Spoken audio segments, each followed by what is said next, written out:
Bismillahirrohmanirrohim. Assalamualaikum warahmatullahi wabarakatuh. Bertemu dengan saya Ibu Maya Utami Dewi, dosen pengampu mata kuliah Sistem Operasi pada semester ini. Mata kuliah Sistem Operasi nanti kurang lebih akan diberikan selama 18 kali pertemuan. Pada pertemuan yang ke-9 kita akan melaksanakan yang namanya UTS atau ujian tengah semester. Kemudian pada pertemuan yang ke-18 kita akan melaksanakan yang namanya UAS atau ujian akhir semester. Nah, pada pertemuan sebelum UTS maupun UAS biasanya nanti kita akan mengadakan atau kita akan mendapatkan jadwal yaitu yang disebut dengan minggu tenang. Berarti minggu tenang ini nanti tidak ada jadwal perkuliahan. Anda diminta untuk belajar sendiri, belajar mandiri di rumah, mempersiapkan karena pada pertemuan setelah minggu tenang nanti itu kita langsung melaksanakan yang namanya UTS maupun UAS tersebut. Baiklah, sebelum saya membicarakan lebih lanjut tentang perkuliahan kita pada malam hari ini, saya akan memperkenalkan diri terlebih dahulu. Jadi, ini adalah profil saya. Nama lengkap saya Ibu Maya Utami Dewi. Anda boleh memanggil saya Ibu Maya, Ibu Utami, atau Ibu Dewi karena kebetulan semuanya merupakan nama panggilan. Nah, kebetulan saya dulu lahir dari Ungaran, kota kelahiran saya, tetapi sekarang saya bertempat tinggal di wilayah Kota Demak. Untuk nomor WA saya yang bisa dihubungi ini adalah 085727550121. Ya, jadi bagi mahasiswa yang nanti memiliki kesulitan terkait dengan masalah perkuliahan bisa menghubungi saya melalui nomor WA tersebut yang sudah terverifikasi. Nah, untuk pendidikan saya dulu menyelesaikan S1 di Udinus.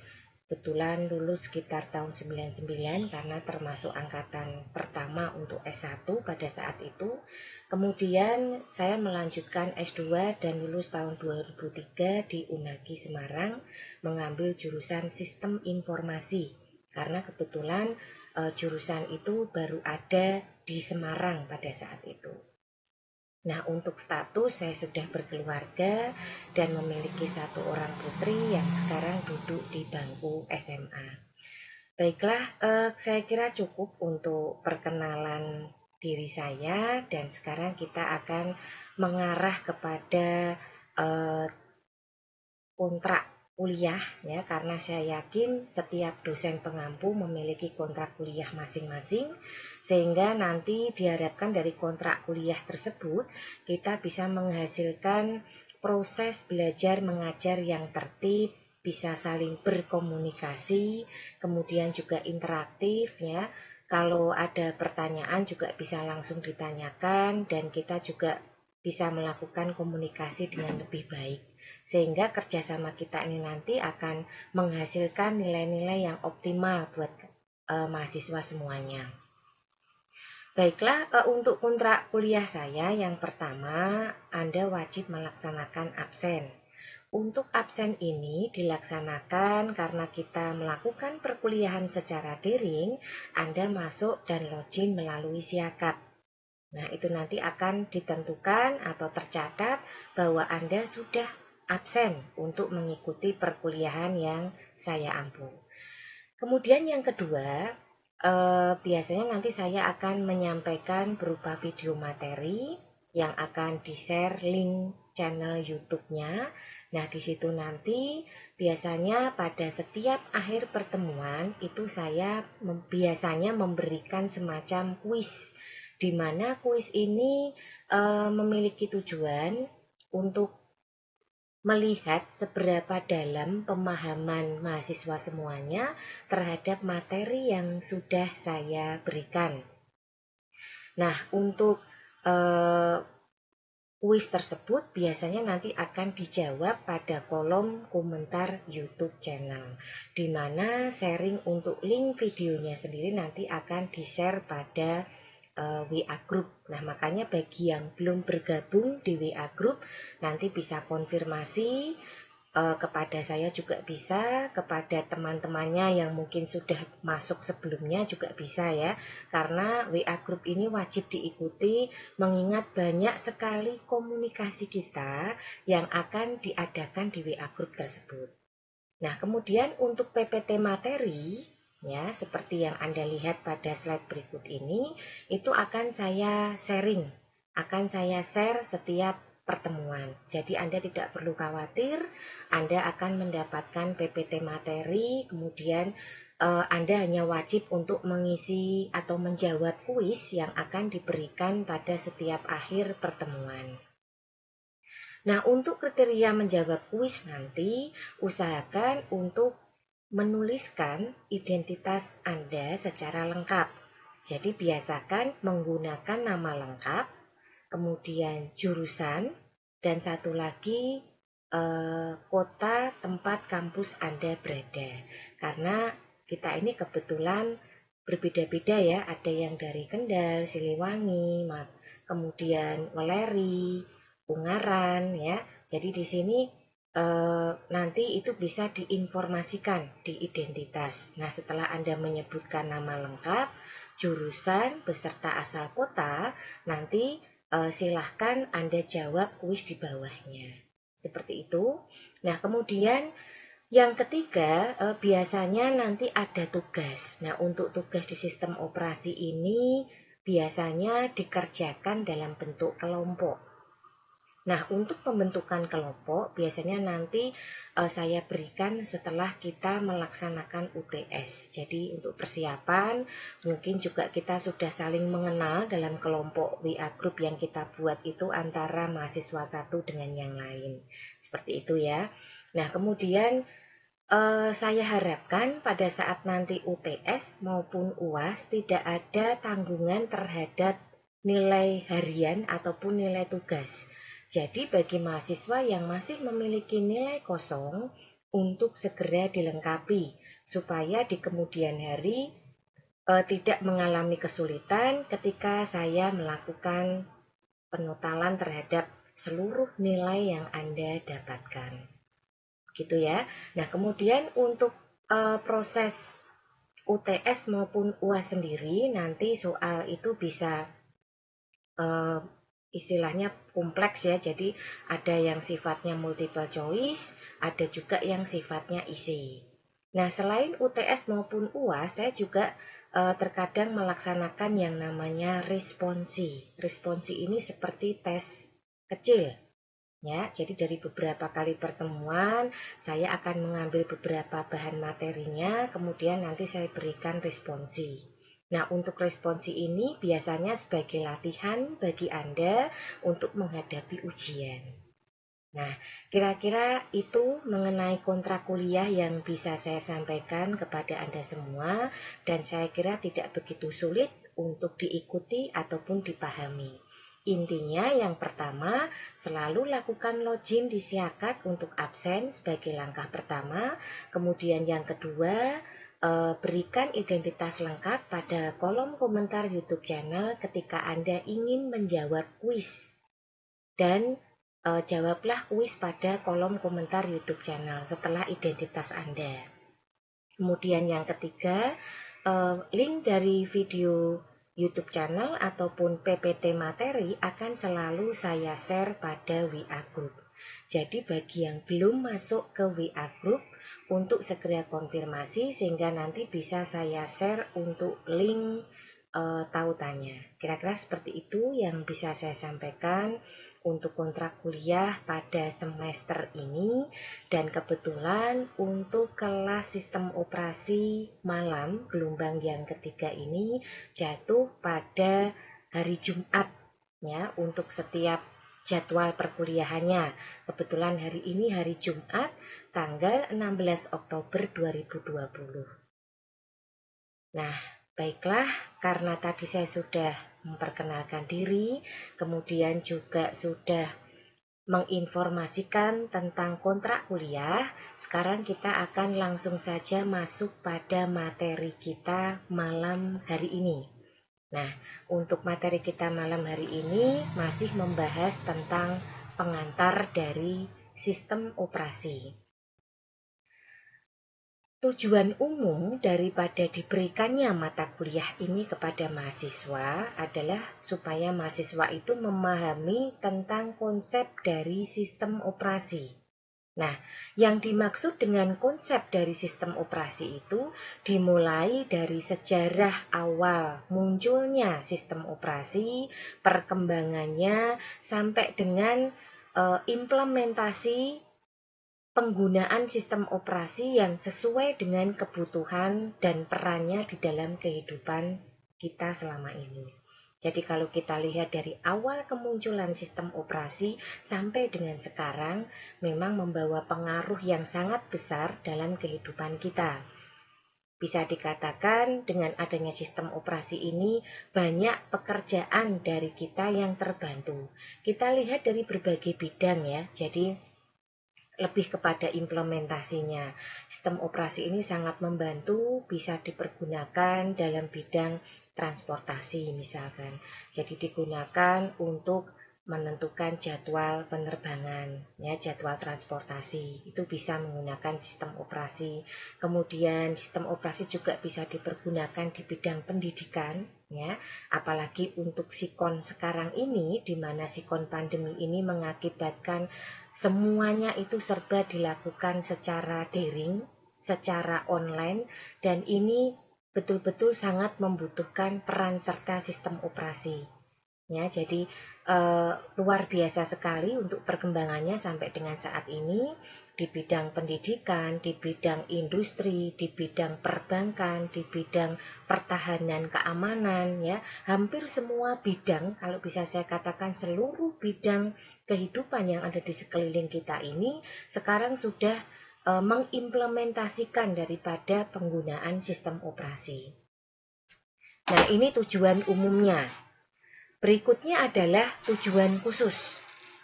Tujuan khusus di sini yang pertama, mahasiswa mampu memahami konsep dasar sistem operasi. Yang kedua, mahasiswa mampu memahami komponen dan teknologi dari sistem operasi. Jadi selama ini teknologi apa saja yang dipergunakan seiring dengan perkembangan sistem operasi yang ada. Kemudian yang ketiga, mahasiswa mampu menjelaskan fungsi dari sistem operasi. Sebetulnya apa sih fungsi sistem operasi selama ini, terutama dalam kehidupan kita sehari-hari? Nah, kemudian yang keempat, mahasiswa dapat mengkonfigurasi dan mengelola berbagai macam sistem operasi. Harapannya ketika kita nanti sudah mengimplementasikan sistem operasi tersebut dalam berbagai bidang kita masing-masing, itu kita dapat menyesuaikan. Jadi pada saat kita bekerja di sebuah industri misalkan, mungkin sistem operasi yang dipergunakan untuk menggerakkan mesin-mesin industri itu juga berbeda. Kemudian kalau kita bekerja di bidang transportasi, ini memungkinkan juga sistem operasi yang khusus dipergunakan pada bidang transportasi. Kita bekerja di bidang pendidikan, ya, mungkin juga berbeda lagi sistem operasi yang dipergunakan untuk bidang tersebut. Nah, ini adalah tujuan khusus yang kita harapkan supaya mahasiswa bisa mendapatkan hal-hal tersebut. Adapun poin materi yang nanti akan disampaikan pada pertemuan kita kali ini, yang pertama adalah pengertian dari sistem operasi. Kemudian yang kedua, fungsi dan tujuan dari sistem operasi. Yang ketiga, jenis dari sistem operasi. Yang keempat, komponen utama sistem operasi.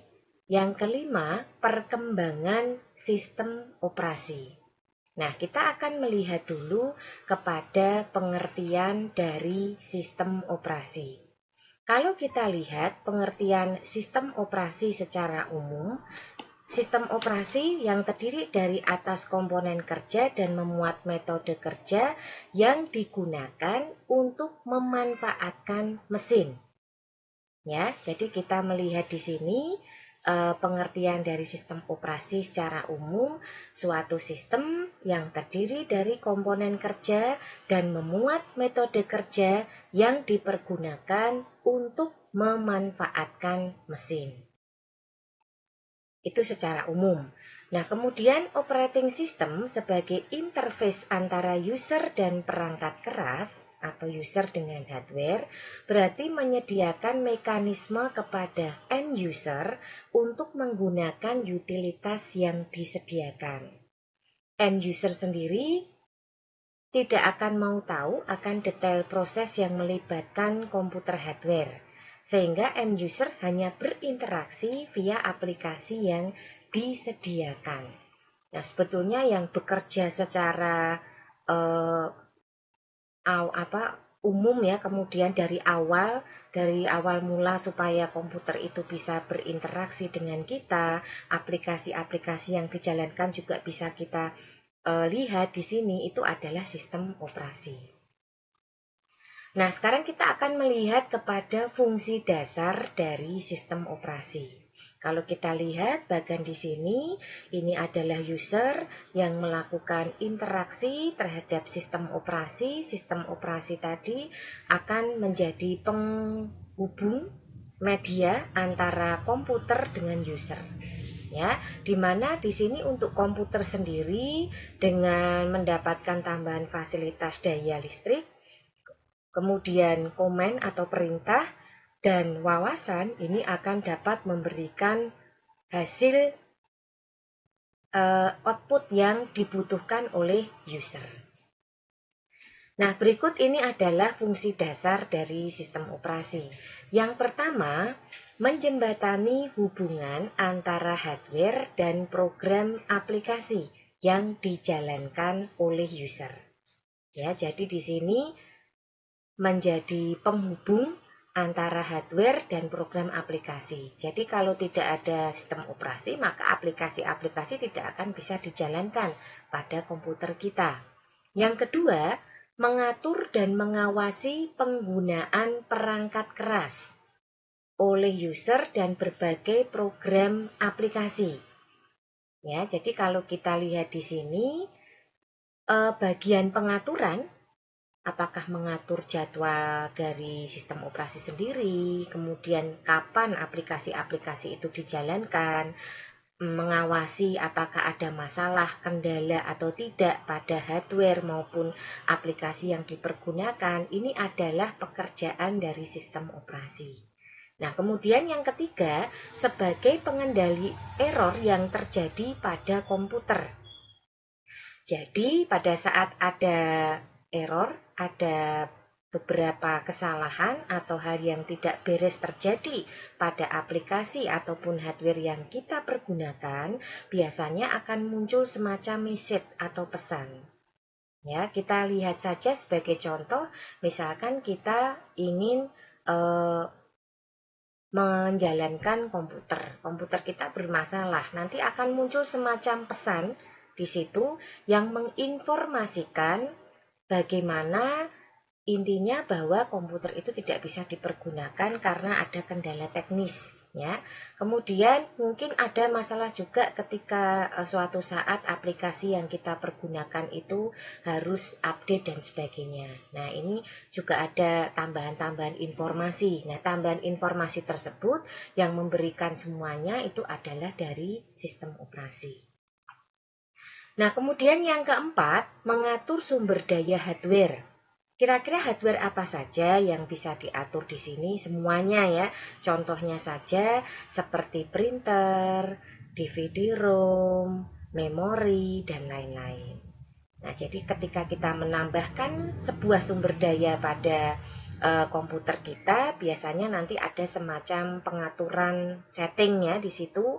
Contohnya saja saya menggunakan headset seperti ini, yaitu nanti akan muncul semacam kotak dialog dari headset tadi. Kemudian ada setting, kita bisa atur untuk bagaimana harapan yang kita inginkan dari penggunaan headset ini. Nah, ini adalah fungsi dasar dari sistem operasi. Nah, berikutnya kita akan masuk ke jenis-jenis dari sistem operasi. Untuk jenis-jenis dari sistem operasi sendiri, ini ada 4. Yang pertama adalah single user, single tasking. Satu komputer hanya bisa dipergunakan oleh satu user dan hanya bisa menjalankan satu program saja dalam satu waktu. Ya, jadi kalau kita lihat di sini bahwa penggunaan komputer di sini itu hanya boleh satu user dan satu program saja. Ya, ini yang kita lihat. Bentar ya. Nah, ini yang diminta di sini. Contohnya adalah DOS. Pada DOS sendiri, disk operating system, ini kita melihat bahwa untuk penggunaan sistem operasi tersebut hanya bisa dilakukan setelah menyelesaikan satu aplikasi. Jadi katakanlah misalkan kita ingin menjalankan DOS tadi, ya kita masukkan disket DOS-nya. Setelah selesai saya ingin membuka Word, ya nanti kita masukkan lagi aplikasi Word seperti itu. Ya, ini yang kita lihat. Jadi di sini kita melihat bahwa satu komputer sekali lagi hanya bisa digunakan oleh satu user dalam satu waktu.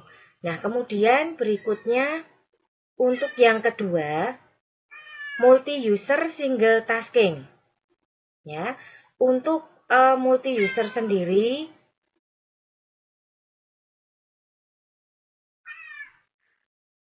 satu komputer dapat digunakan oleh banyak user. Tapi satu user hanya dapat menjalankan satu program di satu waktu. Ya, contohnya adalah novel netware. Ini contohnya, satu komputer dapat digunakan oleh banyak user, tapi satu user hanya dapat menjalankan satu waktu. Sudah ada sistem jaringan di sini. Nah, berikutnya, untuk yang ketiga, multi-user multitasking. Satu komputer dipakai bersamaan oleh banyak user dan dapat menjalankan banyak program aplikasi dalam satu waktu. Contohnya ada Unix, Linux, dan lain-lain. Nah, ini multi-user multitasking. Satu komputer dipakai bersamaan oleh banyak user dan dapat menjalankan banyak program aplikasi dalam satu waktu. Ini yang sudah mulai agak membantu sekali ya, karena bisa membuka bermacam-macam aplikasi untuk banyak user. Nah, kemudian yang keempat ada single user multitasking. Satu komputer dipakai satu user dan dapat menjalankan banyak program dalam satu waktu. Ini biasanya penggunaannya untuk PC ya, personal komputer. Contohnya adalah Windows, Mac OS, dan lain-lain. Nah, ini adalah jenis-jenis dari sistem operasi. Nah, berikutnya ini kita bisa melihat macam-macam sistem operasi. Ada DOS, ada Windows, ada Unix, ada Macintosh. Ya. Nah, untuk DOS sendiri, sistem operasi DOS singkatan dari Disk Operating System. Merupakan salah satu software yang termasuk dalam golongan sistem operasi.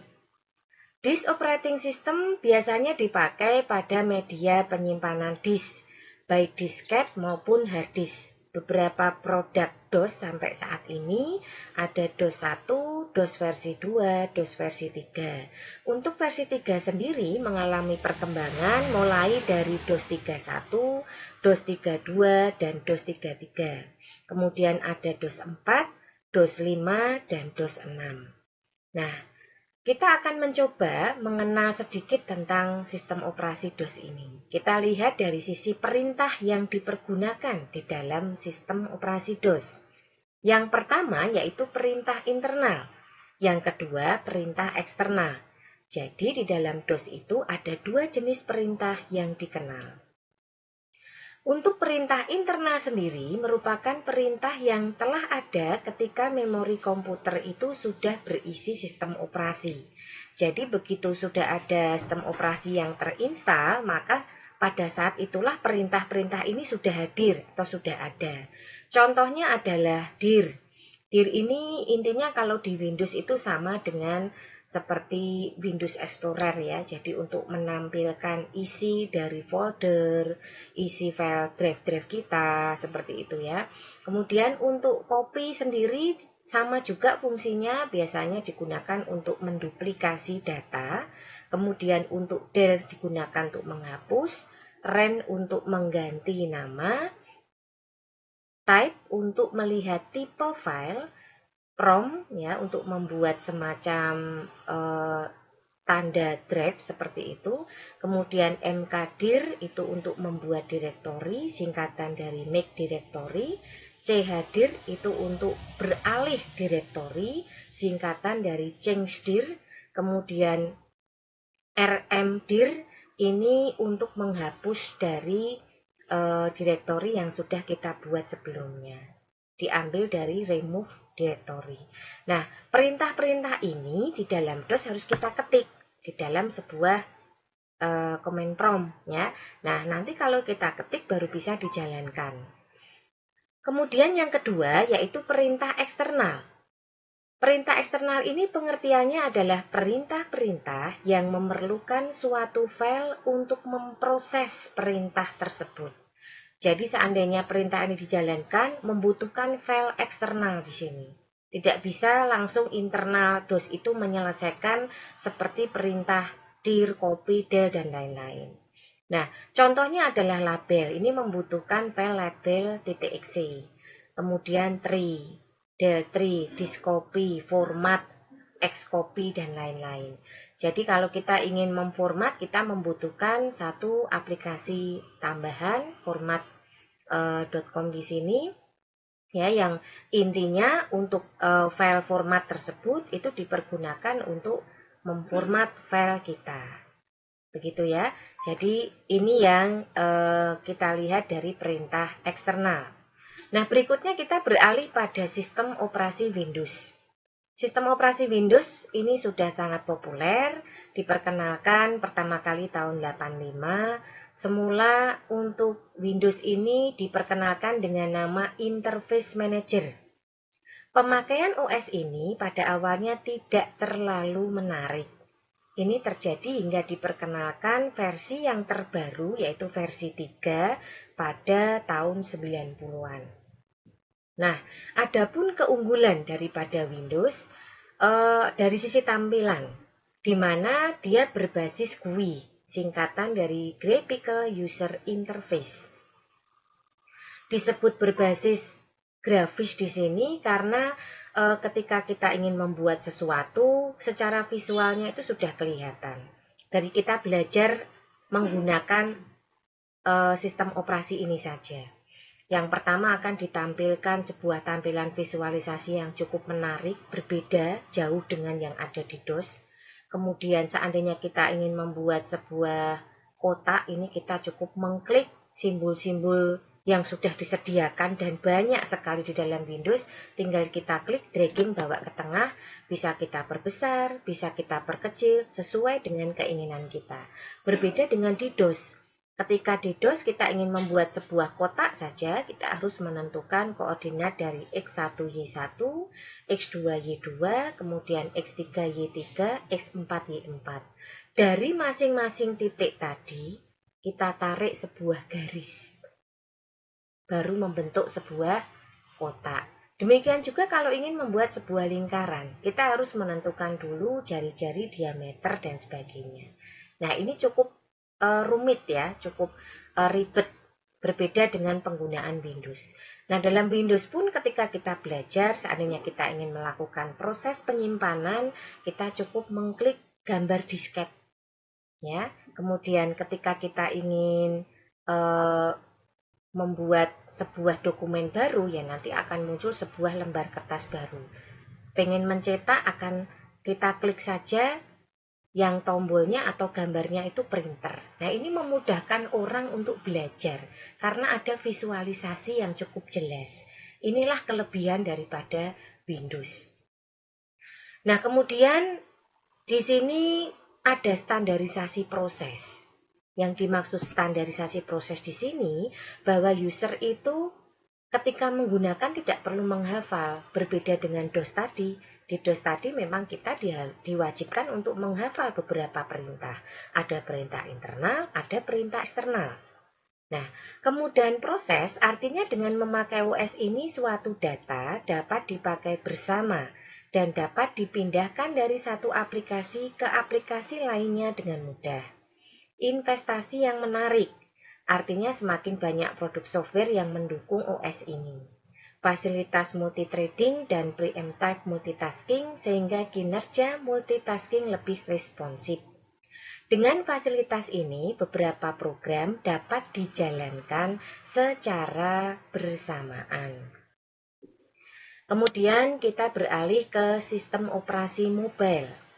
Untuk OS jenis ini merupakan software utama yang melakukan manajemen dan kontrol terhadap hardware secara langsung, serta manajemen dan mengontrol software lain, sehingga software lain dapat bekerja. Nah, untuk sistem operasi mobile ini ada manajemen dan kontrol sendiri. Sistem operasi mobile akan bertanggung jawab dalam mengoperasikan berbagai fungsi dan fitur yang tersedia dalam perangkat ponsel, seperti scheduling task, keyboard, web, email, text message, sinkronisasi dengan aplikasi dan perangkat lain, memutar musik, kamera, dan mengontrol fitur-fitur lainnya. Berikutnya ada iOS 4, di mana sistem operasi Apple ini merupakan sistem operasi mobile dengan penggunaan handset Apple yang cukup luas seperti iPhone, iPod Touch, dan iPad. Untuk Apple sendiri, dia tidak mengizinkan OS untuk dijalankan pada hardware pihak ketiga, jadi harus itu yang menjalankan. Interface pengguna iOS didasarkan pada konsep manipulasi langsung menggunakan gerakan multitouch. Elemen kendali interface terdiri dari slider, switch, dan tombol. Berikutnya ada Android. Sebetulnya sudah ada sejak lama, namun mulai berkembang itu tahun 2009. Nah, mobile OS dari Google ini memberikan kebebasan yang sangat luas untuk para developer dan terintegrasi penuh dengan teknologi Google. Aplikasi yang tersedia untuk Android juga sudah banyak, sehingga pengguna Android mempunyai banyak variasi dalam menggunakan aplikasi ini. Dengan dukungan dari Google, Android menempati posisi kedua di mobile OS. Berikutnya ada Symbian. Sistem operasi ini tidak bebas dikembangkan. Saat ini Symbian OS banyak digunakan oleh berbagai vendor produk peralatan komunikasi mobile pada berbagai jenis produk yang bervariasi. Variasi dari sisi hardware ini adalah Symbian OS diimplementasi untuk dimungkinkan karena OS ini memiliki antarmuka pemrograman aplikasi atau yang dikenal dengan istilah API, Application Programming Interface. API mendukung terhadap komunikasi dan tingkah laku yang umum pada hardware yang dapat dipergunakan oleh objek dari aplikasi lain. Hal ini dimungkinkan karena API merupakan objek antarmuka yang didefinisikan pada level aplikasi, yang berisikan prosedur dan fungsi, dan juga variabel serta struktur data, di mana dapat mengelola atau memanggil kernel sebagai penghubung antara software dan hardware. Nah, berikutnya ada BlackBerry OS, ya, di mana ini merupakan sistem operasi mobile yang dikembangkan oleh RIM dan mendukung layanan multitasking untuk produk BlackBerry. Diperkenalkan sekitar tahun 97 dan mampu menyampaikan informasi jaringan data nirkabel. Dan mulai diperkenalkan di Indonesia itu sekitar tahun 2004. Untuk Windows Mobile sendiri ini merupakan salah satu OS mobile yang dikembangkan oleh Microsoft dan didesain untuk digunakan pada smartphone dan perangkat nirkabel lainnya. Versi saat ini disebut dengan Windows 7 Mobile. OS ini berbasis pada Windows CE 7 kernel dan fitur-fiturnya dikembangkan menggunakan Microsoft Windows API. Windows Mobile didesain sedemikian rupa agar mirip dengan versi dari Windows Desktop. Nah, berikut ini adalah gambaran secara statistik saja, secara grafis penggunaan sistem operasi mobile yang ada saat ini. Kemudian ini adalah daftar 5 mobile OS ya, yang mempunyai pangsa pasar.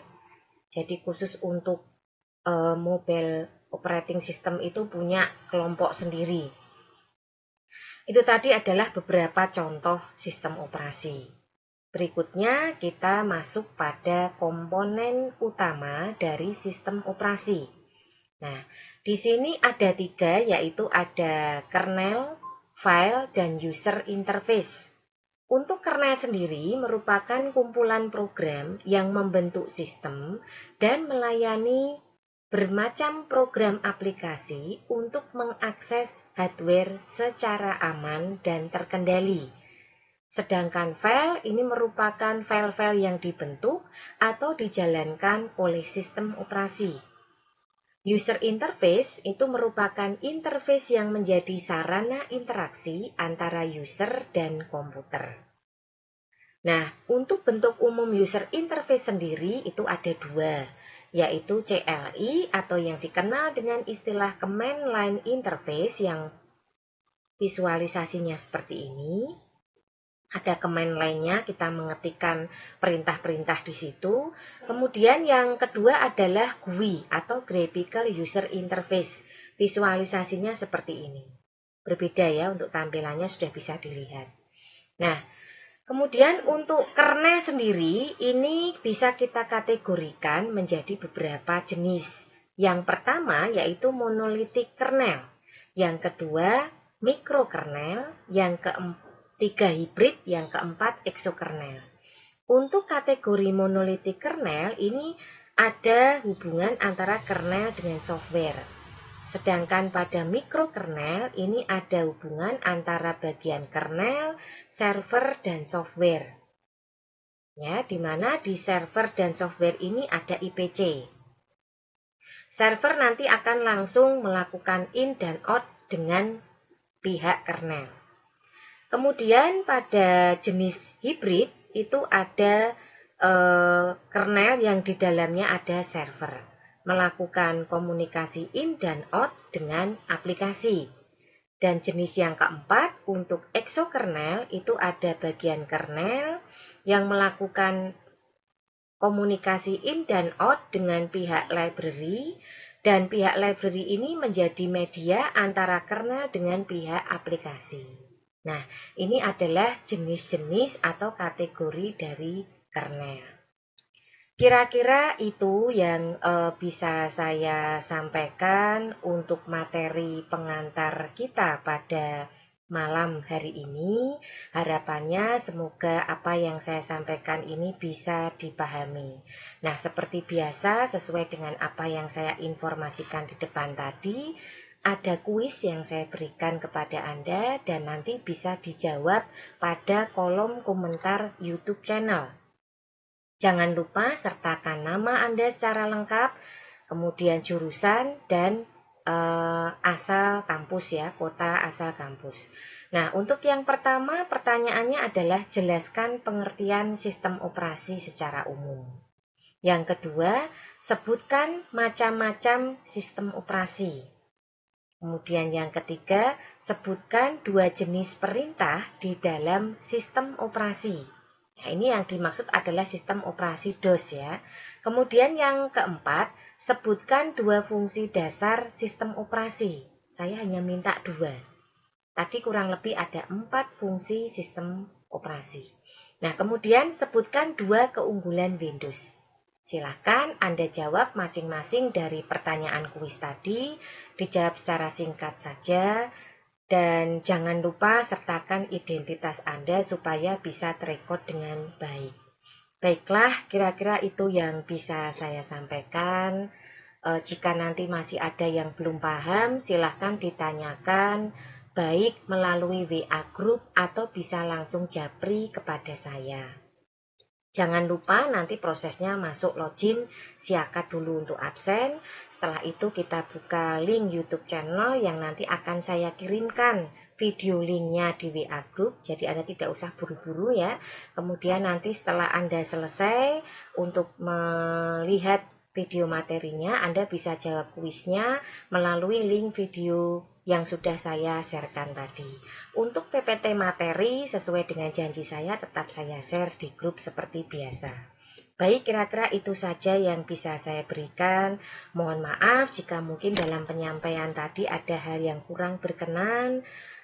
Akhir kata saya undur diri dulu. Wassalamualaikum warahmatullahi wabarakatuh.